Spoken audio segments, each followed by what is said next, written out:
হরে Krishna friends, Radhe Radhe, শুভ সকাল। তোমাদের সবাইকে স্বাগত জানাচ্ছি নতুন একটা ভ্লগে। আর ভ্লগটা হচ্ছে ঠিক আমাদের অযোধ্যা ধাম যাওয়ার দিনের। তো কীভাবে আমরা সব তৈরি করছি পুরো ভ্লগটা কিন্তু অবশ্যই দেখো। তো আমরা রাতেই সবাই প্যাকিং করে রেখেছিলাম, যার যার ব্যাগ সব তার জিনিস এক একটা ব্যাগের মধ্যে থাকবে।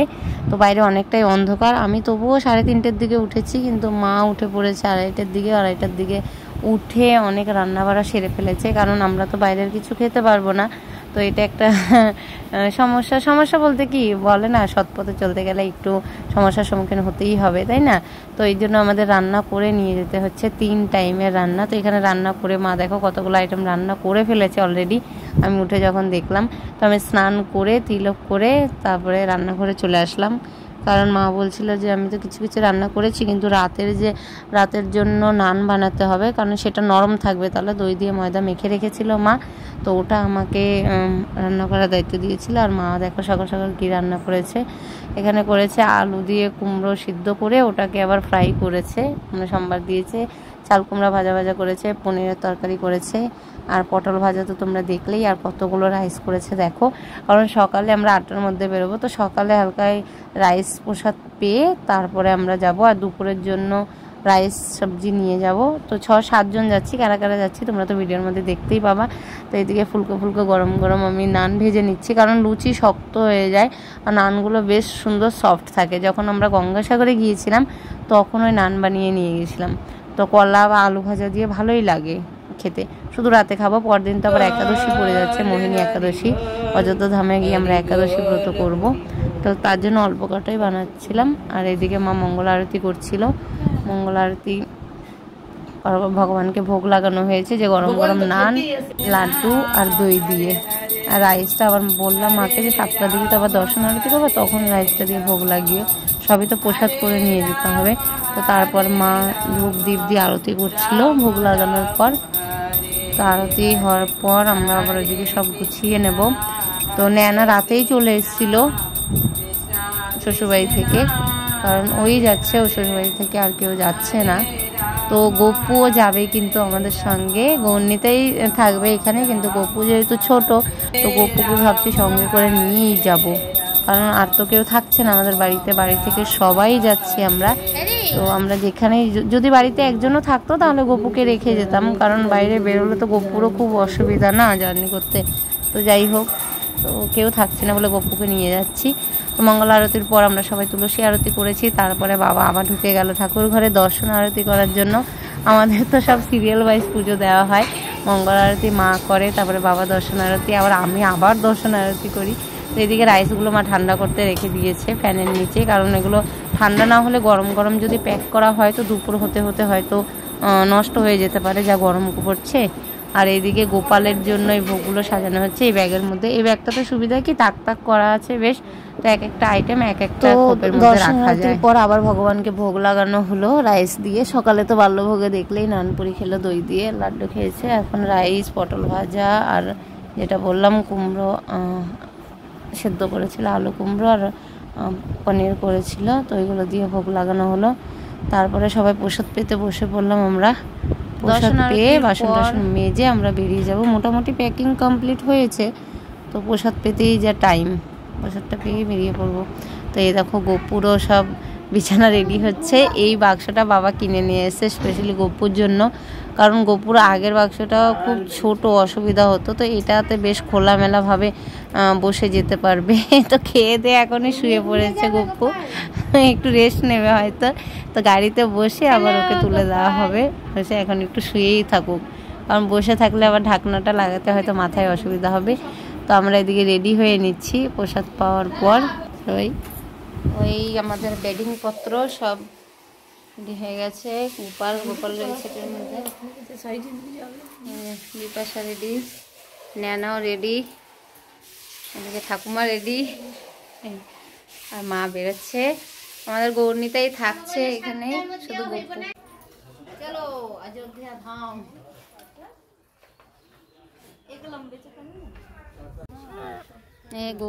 গপুকে নিয়েছে দীপু,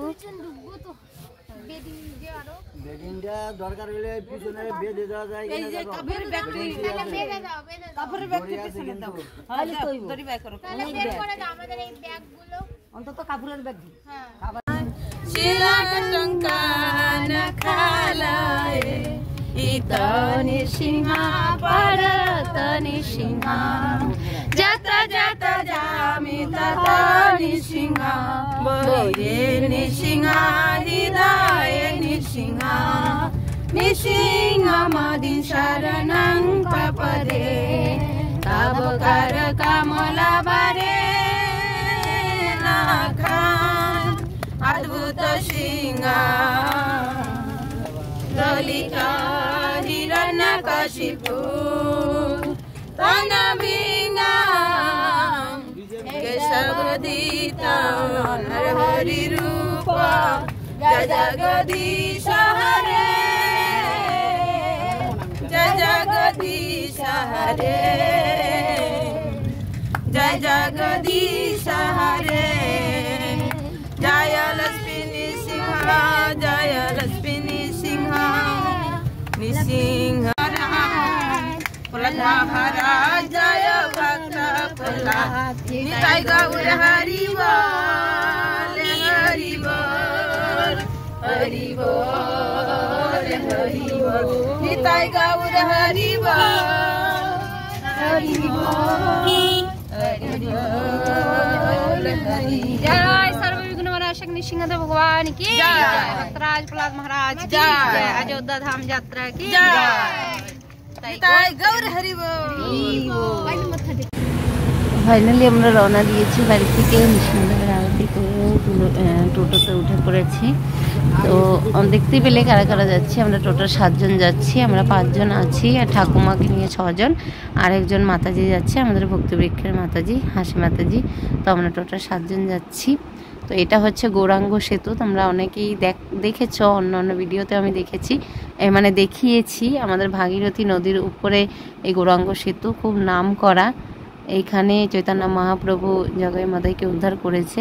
তো প্রথমের দিকে তো তোমরা দেখতেই পেলে যে গৌরনিতাইয়ের রয়েছে বিগ্রহ বড় বড়, আর তাদের চরণে নিতাইয়ের চরণে রয়েছে মাদাই, আর গৌরের চরণে পড়ে রয়েছে মানে ক্ষমা ভিক্ষা চাইছে জগাই। তো এখন তো ভাগীরথী নদীর অনেকটাই জল শুকিয়ে গেছে, বর্ষাকালে দেখা যায় অনেকটা বড় কিন্তু এখানে ভাগীরথী গঙ্গা, কিন্তু এখন যেহেতু জায়গায় জায়গায় চর পড়ে গেছে, মাটি দেখা যাচ্ছে, তো তার জন্য একটু শুকিয়ে গেছে। তো এই ভাগীরথী নদীতেই আমরা স্নান করি, আমাদের বাড়ি থেকে বেশি দূর না, তোমরা তো দেখেছো এই ভিডিওতে যে 1 থেকে 2 মিনিট লাগে বাড়ি থেকে স্নান করতে গেলে। তো আকাশটা তো বেশ ভালোই লাগছে, বৃষ্টি হবে নাকি কি জানি, রোদ তো উঠে গেছে। আমাদের আবার বর্ধমান থেকে ট্রেন আছে, মানে প্রথমে এখান থেকে ট্রেনে উঠবো আমরা, নবদ্বীপ থেকে ব্যান্ডেল নামবো। বাসে যাওয়ার কথা ছিল কিন্তু নেয়ানোর আবার বাসে একটু সমস্যা হয়, তার জন্য বাসে যাব না, তাই দুটো ট্রেন চেঞ্জ করতে হবে। বাসে গেলে কি হতো, একবারে সোজা আমরা বর্ধমান গিয়ে নামতাম, বাসে 3 ঘন্টা মতন সময় লাগতো। ট্রেনেও সেমই সময় লাগবে, কিন্তু ওই যে বাসে সমস্যা নেয় না, এর জন্য হচ্ছে না। তো যেহেতু সকাল সকালে এসেছি, তো আমরা স্টেশন থেকে উঠেছি, নবদ্বীপ স্টেশন থেকে ব্যান্ডেল অবধি, তো সিট পেয়ে গেছি বেশ। হরি বল। তো আমরা এখন বর্ধমান নেমে যাচ্ছি, তাকাও হরে কৃষ্ণ। তো জার্নি সবে স্টার্ট, কিন্তু সব নিতিয়ে গেছে দেখতে পাচ্ছ অলমোস্ট। মা কেমন লাগছে? খুব ভালো।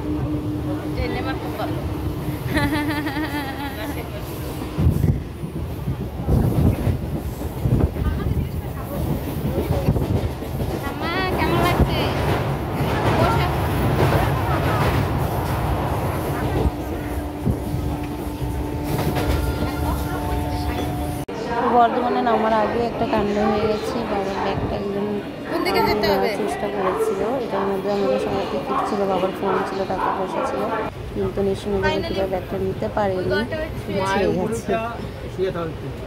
তো বর্ধমানে নেমে আমরা দুপুরের খাওয়া দাওয়া করে তারপরে আমাদের ট্রেন আসলো 1:30টার দিকে, একটাই রাইট টাইম ছিল, 1 ঘন্টা লেট ছিল।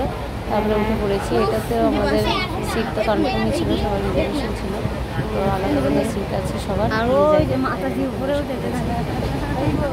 ট্রেনে ওঠার আগে বাবা মিষ্টির দোকান থেকে গোপুর জন্য সিঙ্গারা নিয়ে এসেছিলো, তো ওটা ট্রেনে উঠেই সিটের উপরে এখানে গঙ্গা জল ছিটিয়ে গপুকে বসিয়ে, আর যা গরম পড়েছে গপুকে এই জন্য জামা কাপড় সব খুলিয়ে দিয়েছে, শুধু প্যান্ট পরিয়ে রেখেছিল। না না স্টার্ট বন্ধ করলে কেন? ভিডিও করছিলাম তো, ফাইটিং ফাইটিং বাপ বেটি ফাইটিং এ মা করছিলাম তো।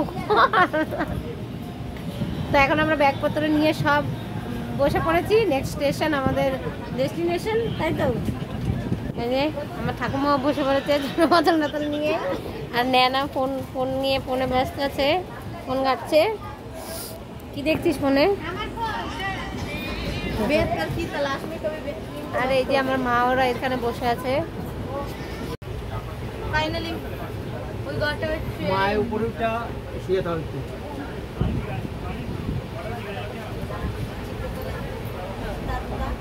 হরি বল, অযোধ্যা ধাম কি জয়, জয় শ্রীরাম। অযোধ্যা ধাম আমরা ঢুকে গেছি, আর পরের ভিডিওগুলো কিন্তু নেক্সট ব্লগে আসছে। রাধে রাধে।